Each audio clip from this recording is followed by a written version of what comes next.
Siempre es un gozo poder compartir, pero también es un temor siempre, Señor, quiero hacerlo de la mejor manera. Y hemos venido junto con el rey también de Envigado, hay una serie de enseñanzas que se han venido dando en el libro de Lucas y realmente ha sido muy bonito. Personalmente he tenido el privilegio de estar en cada una de ellas, de estas enseñanzas, y ha llenado el corazón, decir Señor gracias, que son palabras que llegan justo en este momento.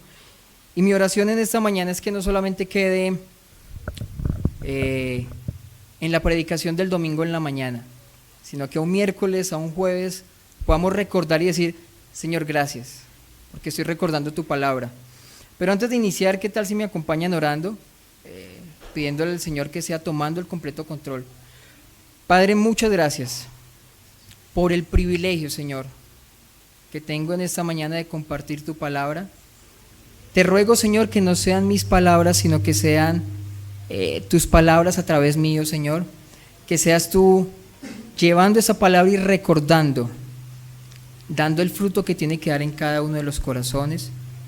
Y te ruego, Señor, que tú seas preparando esos corazones, que tú seas recordando cada vez y ayudándonos a que sea tu palabra viva y eficaz, que sea tan cortante, Señor, allí que atraviese nuestra alma y nuestro espíritu y realmente discierna nuestros pensamientos. Si de pronto venimos con muchos pensamientos, ayúdanos a quietarlos, Señor, y a estar allí, Señor, pendientes, atentos a tu palabra. Te lo pido, Señor, en el nombre de Jesús. Amén. Y antes de iniciar, quisiera iniciar con una pregunta. Si en esta mañana tuviéramos nosotros la oportunidad de escoger el momento de cuándo vamos a morir. Sabemos que ninguno sabe ni la hora ni el día cuando nos corresponde, pero que tuviéramos ese momento, ese instante, para decir cuándo es el mejor momento de mi vida para decir ya, muero. Algunos podrían decir, no, yo nunca me quiero morir, pero a todos en algún momento nos llegará esa situación de morir. Pero si en esta mañana tuviéramos esa oportunidad de decir cuándo es la circunstancia, cuándo sería la circunstancia, el momento para decir, aquí es, ya parto. De pronto podríamos decir, no, yo espero llegar a mi, como yo lo he pensado, llegar a mi vejez, ver a mis hijos crecer, tener nietos, correr, estar en mi cama tranquilo y decir, ya, aquí parto. Ese sería el mejor momento. Tal vez otros podrían decir, saben, yo quiero ya acabar con esto, ya, Señor, yo quisiera aquí, ya. O tal vez ni siquiera hay una intención de decir, no sé ni por qué estoy aquí en la vida. ¿Cuál es el sentido de todo esto? Y ojalá pudiéramos ver como dice el apóstol Pablo en 2 de Timoteo, capítulo 4, versículo 2. Si quieren un momento allí, lo miramos.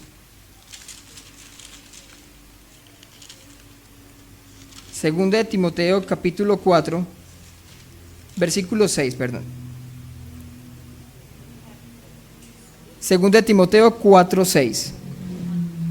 Dice así la palabra, yo por mi parte ya estoy a punto de ser ofrecido como un sacrificio, y el tiempo de mi partida ha llegado.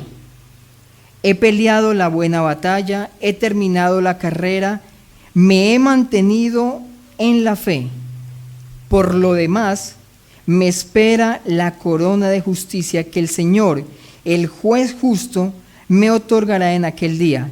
Y no solo a mí, sino también a todos los que con amor hayan esperado su venida. Y pueden ver un poco de las palabras que está diciendo allí el apóstol. Su intención no era cuando fuera viejito y ya, sino está diciendo, tuvo la oportunidad de decir, ya este es el momento, este es el final. Y saben, miro hacia atrás y el apóstol pudo decir, he peleado la buena batalla, me he mantenido en la fe, he cumplido el propósito por el cual el Señor me tenía aquí en la tierra. Por lo demás, este no es el final, porque Pablo dice, me espera algo más allá. Y es una corona que me va a dar el Señor. ¿Ven cómo en la vida de Pablo había un propósito y no vivía la vida por vivir? Había algo muy bonito y es esa palabra esperanza. Cuando nosotros en nuestra vida no tenemos una esperanza, no hay algo, realmente nos levantamos como si todos los días fueran lunes, sin sentido. Pero el libro de Lucas, el que se ha venido viendo en estos últimos domingos, tiene algo muy especial. Y vuelvo y les digo, para mí ha sido un aliento de esperanza ver este libro de Lucas. Inicia con el relato allí de Zacarías, ¿cierto? Un hombre que en cierta manera no tenía, había perdido esa esperanza de que su descendencia creciera porque no tenía hijos. Pero el Señor le permite en la vejez y en la infertilidad de su esposa tener un hijo, trayéndole esperanza a esta familia. Pero no solamente esperanza para esta familia. En la oración que hace Zacarías hay algo tan bonito que dice que trae esperanza a todos, porque allí cuando ora Zacarías dice: gracias porque nos has levantado un poderoso Salvador. Y Zacarías tenía esa esperanza no en el hijo que había nacido, sino en ese Salvador que había traído. Luego, iniciando el capítulo 2, habla de unos personajes que para la sociedad no eran lo mejor visto. Los pastores. Allí en la escala, si pudiéramos colocarlo en un escalafón, ellos eran los últimos en la sociedad. Era como si tú eres pastor de ovejas, no hay un sentido, no hay como algo en lo cual podamos resaltar en la vida de ellos. Pero ¿quiénes fueron los primeros en que llegaron a ver al niño nacido? Ellos. Y vieron los cielos abiertos y ahora tenían una esperanza de vida, de poder compartirles a otros esa esperanza que había nacido. ¿Ven un patrón aquí? La esperanza no se basa en lo que yo pueda tener físicamente. Mi esperanza se basa en algo mucho más grande que no se mueve frente a las circunstancias. Y es lo que vamos a ver en esta mañana, es lo que vamos a ver en la palabra, que nos va a mostrar que a pesar de las circunstancias, la esperanza siempre se mantiene. Y es el propósito de nuestras vidas. Podríamos preguntarnos, y de pronto se pueden preguntar como yo mucho tiempo cuando terminé el colegio y cuando ya iba a hacer la carrera: ¿qué voy a hacer? ¿Cuál es el sentido de mi vida? ¿Para qué estoy aquí en la tierra? Entonces vamos a estar leyendo en Lucas capítulo 2, versículos 21 al 38.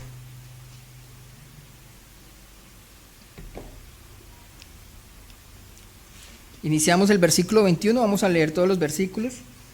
Del 21 al 38 dice así la palabra: Cuando se cumplieron los 8 días y fueron a circuncidarlo, lo llamaron Jesús, nombre que el ángel le había puesto antes de que fuera concebido.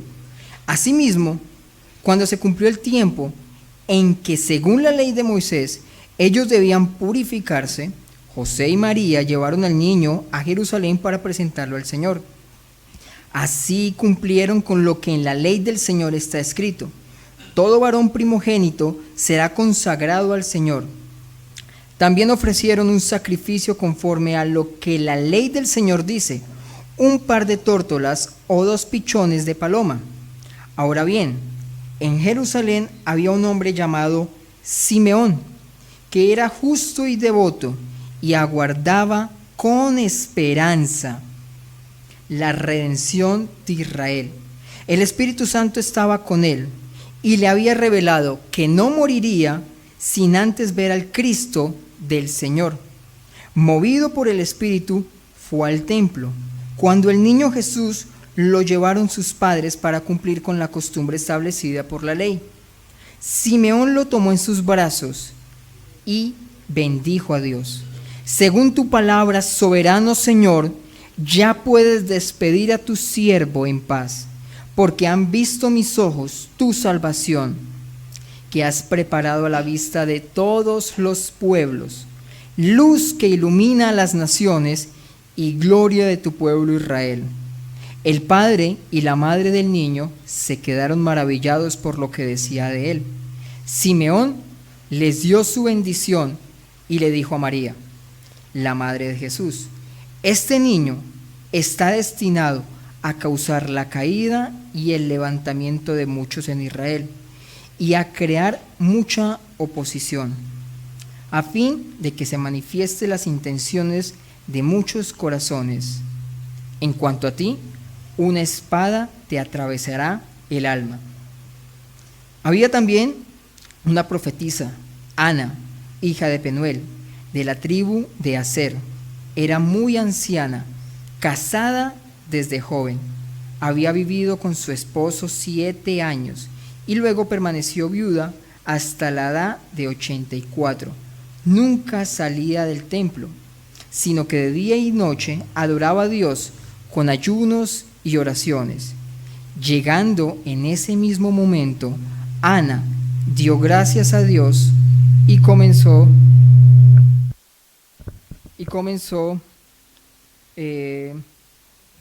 a hablar del niño a todos los que esperaban redención en Jerusalén.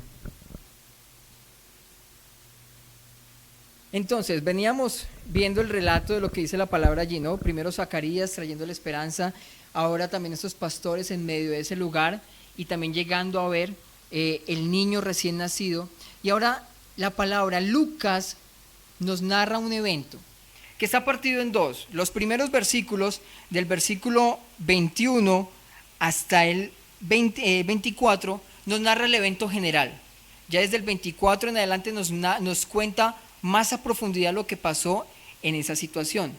María y José eran israelitas y debían cumplir con la ley que había sido establecida desde hacía mucho tiempo, desde Moisés. Entonces inicia en esa parte del versículo 21 diciendo: cuando se cumplieron los 8 días, fueron a circuncidarlo, lo llamaron Jesús, nombre que el ángel había puesto antes de que fuera concebido. Y así inicia nuestro relato, diciendo que María y José llevaron el niño después de 8 días.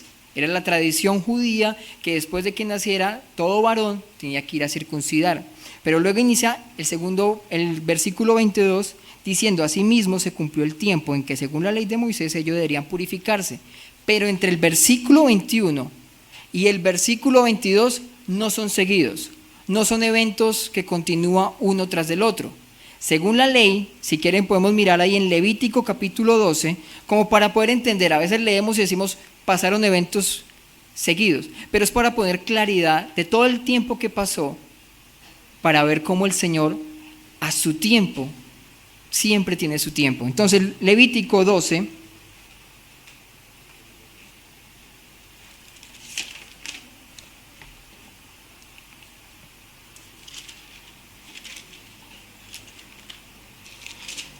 Levítico 12 dice así, versículo 2 de Levítico 12, que les dijera a los israelitas: cuando una mujer conciba y dé a luz un niño, quedará impura durante 7 días. Al octavo día, 7 días, como le es en el tiempo de su menstruación. Versículo 3, al octavo día, el niño será circuncidado, y es lo que leímos en el versículo 21, al octavo día fue circuncidado. Versículo 4, la madre deberá permanecer 33 días más, purificándose de su flujo de sangre. No tocará ninguna cosa santa ni irá al santuario hasta que termine su periodo de purificación. O sea que versículo 21, a los 8 días el niño es circuncidado, y versículo 22, a los 33 días sucedió este evento. 33 días, o sea, en total 40 días. Llegan nuevamente allí para entregar. Y la palabra dice allí que fueron para ofrecer, versículo 22. Asimismo, cuando se cumplió el tiempo, o sea, los 33 días, que según la ley de Moisés ellos deberían purificarse, José y María llevaron el niño a presentarlo al Señor. Y así cumplieron con lo que en la ley del Señor está escrito: todo varón primogénito será consagrado al Señor. Y ofrecieron allí 2 tórtolas y 2 palominos. Y esto es más como contándoles allí todo lo que estaba pasando. María y José llevan a su niño a presentarlo, y lo colocaron en ese lugar después de 40 días. Y ofrecieron 2 tórtolas. La tradición decía que habían 2 sacrificios: un cordero y una paloma. Pero ahí en Levítico pueden leer que dice que si no tenían para un cordero, entonces ofrecieran 2 tórtolas, lo más pobre. Pero estaban allí, no les impidió que no tuvieran para un cordero llegar a ese lugar. Y fue exactamente en ese evento, en ese momento, que lo podríamos llamar coincidencia, que se encontró Simeón y el niño. ¿Recuerdan todo el relato, lo que les estaba pidiendo Simeón a Dios? Señor, yo quiero ver al Salvador. Y fue exactamente cuando llegó allí. Y inicia el versículo 25, y este primer punto le he colocado: una vida con esperanza trae propósito. Una vida con esperanza trae propósito. Versículo 25. Ahora bien, me va a contar de lo que pasó en todo ese evento, un suceso muy especial. Ahora bien, en Jerusalén había un hombre llamado Simeón, que era justo y ¿qué? Y devoto. Y si pueden subrayar esa parte en sus Biblias, es tan hermoso lo que dice ahí. Y guardaba ¿qué? Con esperanza la redención de Israel. Miren lo que estaba esperando él. No era un evento que sabía en qué momento iba a pasar.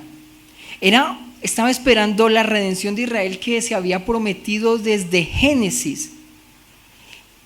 Y venía pasando mucho tiempo, no habían pasado meses. 1500, 1800 años, algunos dicen que hasta 2000 años, pasó en todo ese periodo, esperando que llegara aquel que pisaría la tierra. ¿Recuerdan lo que leyeron ahorita en Isaías? Isaías fue escrito casi 750 años antes de Cristo, y él estaba diciendo: estamos esperando a aquel que se sentará sobre el trono de Israel, aquel que está prometido, que viene desde David, aquel Mesías que volverá a restaurar nuevamente, que volverá a unir a Dios con la humanidad. Eso estaba esperando Simeón, y no era una promesa de que cualquiera la puede cumplir. Es como si, lo coloco en estos términos para que lo pudiéramos entender un poco, nuestra oración todos los días fuera: Señor, no me quiero morir hasta el día en que yo te vea venir sobre las nubes. Ninguno sabe ese momento, y personalmente a mí me gustaría ver ese momento en que llegara sobre las nubes, pero la palabra dice que no sabemos ni el día ni la hora. Pero sí habían ciertos eventos aquí en la palabra que decían cuándo iba a llegar el Mesías, cuándo iba a pisar. Y él estaba diciendo: Señor, una sola cosa te pido. Y lo dice ahí en el versículo 26. Y le había revelado, y se le había revelado que no moriría sin antes ver a Cristo el Señor. Ahora, acabamos de decir que puede haber sido coincidencia, que calculó que los 8 días de la circuncisión del niño, luego 33 días, y ese día preciso estaba ahí. Pero no son coincidencias, son diosidencias. Dios siempre tiene un propósito. Y hay un dicho en el argot popular que dice que al que le van a dar algo, se lo guardan, ¿cierto? Y uno puede decir: no, Señor, pero es que ¿qué tal que pierda? No, él estaba tranquilo con esa promesa que se le había dado. Una vida con esperanza trae propósito. ¿Saben cuál era el propósito que él tenía? No era jubilarse, no era decir aquí: Señor, yo espero y quiero partir cuando ya tenga buena estabilidad, o Señor, mi anhelo es el ser el sumo sacerdote de este lugar. No, la petición que él dijo es: Señor, yo quiero ver a tu santo, aquel que va a traer redención de Israel. Y saben, es lo mismo que había pasado con Zacarías y con los pastores. La esperanza que él tenía era poder ver al Mesías, al Cristo, a la redención de Israel. Eso era lo que lo motivaba todos los días. La palabra no nos dice cuántos años tiene, pero se nota que ya era avanzado de años. Ya habían transcurrido unos buenos años en la vida de él. Ya había pasado buena agua debajo del puente. Y él estaba esperando eso. Y vuelvo y les digo, por eso les dije subrayen esa parte, porque dice que él estaba guardando con esperanza. Y es esa esperanza que no abandona. Y eso trae propósito a mi vida. Cuando Cristo está en mi vida, es mi esperanza, es mi todo. Miren, muchas veces basamos nuestra esperanza en lo que tenemos en las cuentas bancarias, o en este año que empezó, este año 2020, sí es, o basamos nuestra esperanza en el trabajo que tenemos, en la pensión que conseguiremos. Pero sabes, todo eso pasa. Pero lo que tenía aquí Simeón era una esperanza que no abandona, que no se destruye. Y estaba diciendo allí, Señor, yo estoy esperando. Y miren, es esa redención que él estaba ubicando y que todos los días lo levantaba a él a decir, Dios me dijo que lo voy a ver. Nuestra esperanza hoy no es verlo. Nuestra esperanza es que Él habita en nuestros corazones. Esa es nuestra esperanza. Miren, no importa si mañana lunes algunos tendrán que volver nuevamente de vacaciones y decir, uy, lunes. Esa es nuestra esperanza, esa no es tu motivación a levantarte todos los días. Así como Simeón lo motivaba todos los días a ir al templo y a esperar a guardar con esperanza al Cristo, esa tiene que ser nuestra esperanza. Eso es, Señor, yo te quiero ver todos los días en mi vida. Y es lo que estaba sucediendo allí. Y fue lo que le pidió al Señor. Señor, versículo 23, que no moriría sin ver al Cristo. Y ven lo que está diciendo allí. ¿Se acuerdan la pregunta que les dije si pudieran pensar en qué momento es el mejor para morir? Aquí dijo él, Simeón, mi mejor momento para morir es cuando lo vea a él. Suficiente. No importa si no tuve, no importa si no obtuve, no importa si no llegué, lo importante es él. Eso es lo importante en nuestras vidas. Y era lo importante no solamente para Simeón, sino ¿saben también para quién? Para Israel. Israel venía esperando esa redención, venía esperando esa situación. Su vida era esperar en Él. Su vida era aguardar en Él. Y es lo que vemos allí en estos versículos. Una vida con esperanza trae propósito. ¿Recuerdan 2 Timoteo versículo 4, versículo 7, qué decía? He peleado la buena batalla. Eso es lo que es. ¿Y qué era lo que esperaba ahora Pablo? Señor, espero que ya esté contigo allá y te vea a ti, cara a cara, Señor, y delante tuyo me des esa corona. Y luego dice Apocalipsis que esa corona se las ponemos en los pies. Esa es nuestra esperanza. Si morimos hoy, si llegamos a fallecer hoy, si nuestra vida se termina hoy, que no digamos no viví la vida, no, que puedas decir, Señor, he peleado la buena batalla, ahora me espera encontrarme contigo. La vida encuentra una motivación, encuentra un sentido diferente, y es lo que Simeón estaba allí. Ahora, número 1, una vida con esperanza trae propósito, pero no solamente se queda allí. Número 2, una vida con esperanza trae propósito y también lo comparte a otros ese propósito. ¿Por qué? Dice versículo 27, movido por el Espíritu fue al templo cuando el niño Jesús lo llevaron a sus padres para cumplir con la costumbre establecida por la ley. ¿Movido por quién? ¿Usted se imagina que Simeón ese día hubiera dicho, ay, yo como que tengo pereza hoy de ir? Uy, no, pero es que madrugar me toca. Es entender lo que dice aquí, una vida con propósito obedece y también comparte a otros de esa obediencia. Obedeció y dijo, movido por el Espíritu, fue a ese lugar. Y dice allí que cuando estaba en ese lugar, dice, movido por el Espíritu, vio al niño. Ahora, la palabra no lo muestra, no lo dice. Pero ustedes se pueden dibujar en su mente el rostro de Simeón. ¿Ustedes se pueden imaginar al Simeón haber visto a la redención de Israel? Yo me imagino que la cara de Simeón no estaba como, bien, chévere, tenía un propósito. No, Hace 8 días también les decía lo mismo que pasaba con Zacarías después de que comenzó a hablar. Yo no me imagino que él dijo palabritas, muestra esa oración que hizo, yo creo que lo hizo a pulmón, gritando lo que estaba pasando. Ahora yo imagino su rostro viendo allí diciendo, Señor, mi vida tenía una esperanza, pero también ahora tiene un propósito y lo estoy viendo aquí. Y dice que Simeón, versículo 28, lo tomó en sus brazos y ¿qué hizo él? Bendijo a Dios, agradeciendo, Señor, gracias porque ahora entiendo porque hasta este momento me guardaste.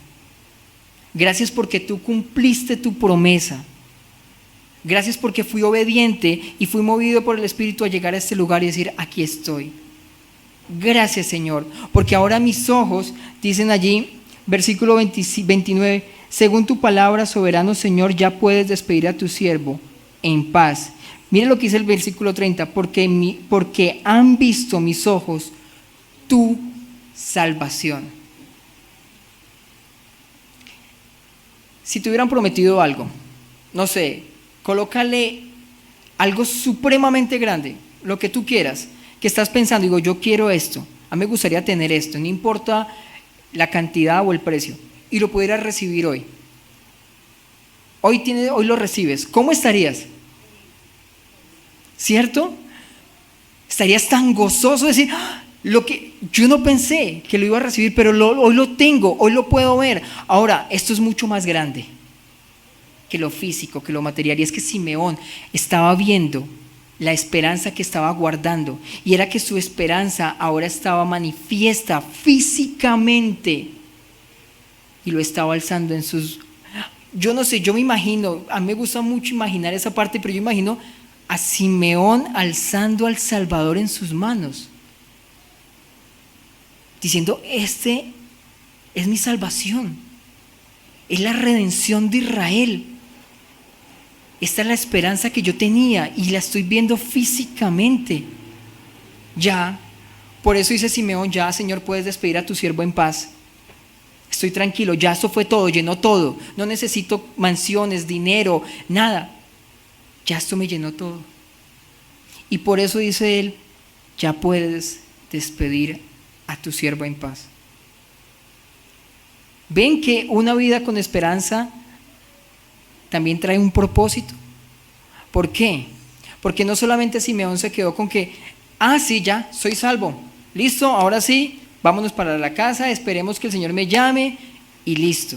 No, porque también una vida con esperanza trae propósito, pero también trae obediencia. Miren lo que hace allí esta mujer. Dice, según la palabra, volvámoslo a leer, 29, soberano Señor, ya puedes despedir a tu siervo en paz, porque han visto mis ojos tu salvación. Y miren lo que dice el versículo 31, que has preparado, no solamente a la vista de Simeón, sino miren, has preparado a la vista de todos los pueblos luz que ilumina las naciones y gloria de tu pueblo Israel. Y leo, me adelanto un momento, versículo 37, en ese mismo momento que estaba haciendo la bendición Simeón, dice, versículo 36, había también una profetisa, Ana, hija de Penuel, de la tribu de Aser. Era muy anciana, casada de joven, había vivido con su esposo 7 años. Y el versículo 37, y luego permaneció viuda hasta la edad de 84 años. Nunca salía del templo, sino que de día y de noche adoraba a Dios con ayunos y oraciones. Y miren versículo 38, llegando en ese mismo momento que estaba pasando lo de Simeón de la oración, Ana, llegando ese mismo momento, Ana dio gracias a Dios. ¿Y qué? Y comenzó a hablar a otros del niño. Y se une mucho con lo que está diciendo Simeón, que esto no solamente es para la vista de Simeón, sino que es para la vista de todos los pueblos. ¿Sabes? Lo que pasó allí en medio de Israel es que dijeron sí, el Salvador, y es para nosotros.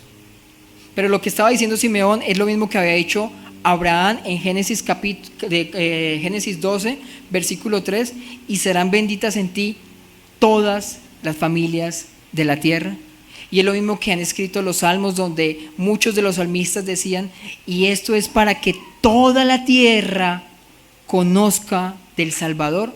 Y lo que está diciendo aquí Simeón con el niño en brazos, allí está diciendo es, mis ojos han visto tu salvación, pero también es la salvación de los que están afuera.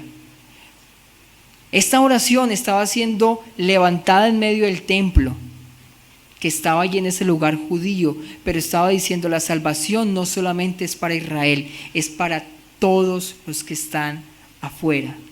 La esperanza no solamente es para mí, la esperanza también es para los que están allá, afuera, de compartir.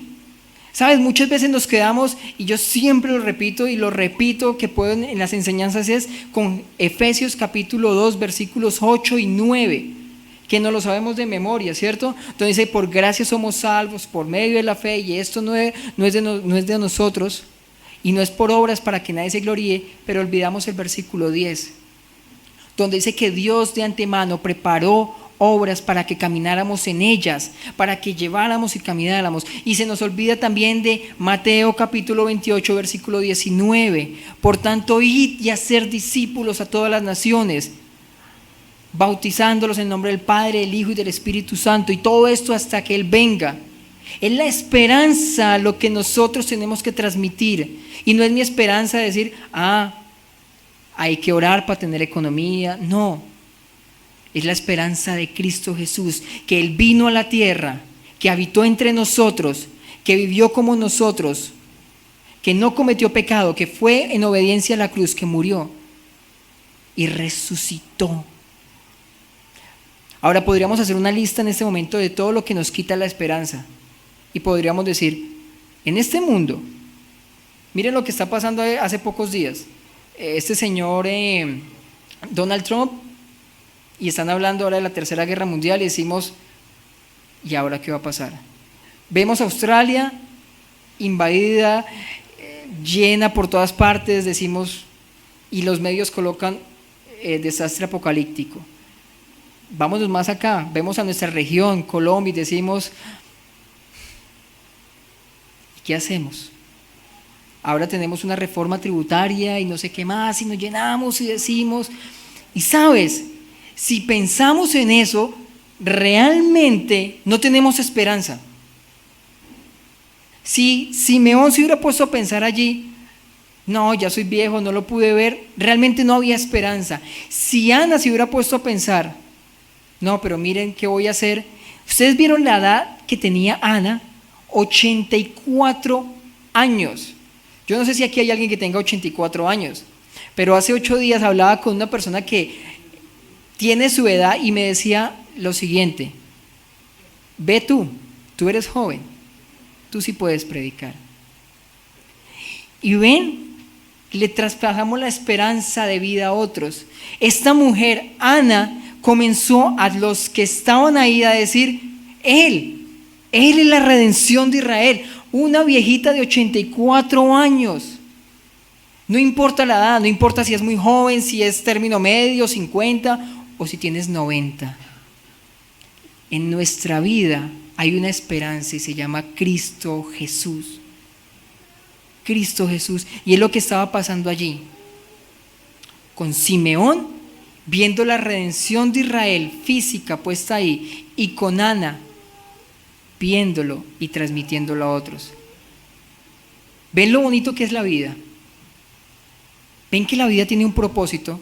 Ahora, este último punto no le coloqué un punto como tal, sino es general. A veces pensamos que llegar a Cristo es color de rosa. Los problemas se acabaron, no hay nada. Pero miren la oración de Simeón, lo que le dice a María.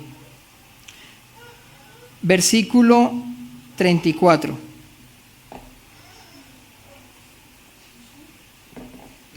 Simeón le dio su bendición y miren, y le dijo a María. O sea, la vio a ella, ya no fue la bendición para el niño. La madre de Jesús, este niño está destinado a causar la caída y el levantamiento de muchos en Israel y a crear mucha oposición a fin de que se manifieste las intenciones de muchos corazones. ¿Ven lo que causa creer en Cristo? Mira lo que iba a hacer, dice que iba a causar mucha división. No dijo, vengo a traer la paz general, no, va a causar. Y cuando nosotros comenzamos a tener nuestro estilo de vida y nuestra esperanza es Cristo, afecta. Pero mire lo que le dijo a María: en cuanto a ti, una espada atravesará el alma. No fue fácil. Posiblemente algunos dicen que es cuando se refiere cuando María está viendo al Señor allí en la cruz, a su hijo morir. ¿A qué madre le gustaría ver a su hijo? Pero sabes, era una muerte con propósito, era necesario, porque dice Corintios, si Cristo no hubiera muerto y resucitado, vana sería nuestra fe. Y le está diciendo María, va a doler ver todo este proceso, pero es necesario para que crezcamos. Es necesario para que el Cristo habite en nosotros. Puede que en este momento podamos estar ahora pasando situaciones tan difíciles. Puede que digamos, esperanza no hay. Pensé que este año 2020 sería mejor, pero iniciamos en los primeros días desastrosos. O tal vez no has encontrado el sentido a la vida. ¿Sabes? El sentido a la vida, la esperanza de vida es Cristo, es Jesús, no es más. Ahora tú podrías decir, no, sí, tengo a Dios en mi corazón, pero ¿y los problemas que están pasando y las situaciones? Eso es fe, eso es confiar. Yo imagino a Ana en esa situación porque son historias reales. Dice que vivió con su esposo 7 años. Luego murió a los 7 años su esposo. ¿Usted se imagina? Pero dice, no, yo fui al templo, estuve allí sirviendo al Señor y luego pude ver la bendición. Esa es nuestra esperanza. Ahora, esta vida es momentánea. Es un suspiro frente a lo que tenemos en la eternidad, que es pasar la eternidad con Él. Si lo pudiéramos medir en una escala de tiempo, frente a la montaña más alta de este mundo que tenemos, que es el Monte Everest, ni siquiera llega a 1 centímetro la vida que nosotros tenemos frente a una eternidad con Él. Ánimo, iglesia, ánimo, pero no ánimo en lo que podamos hacer, sino en lo que ya tenemos, que es Cristo Jesús en nuestros corazones. Amén. Oremos.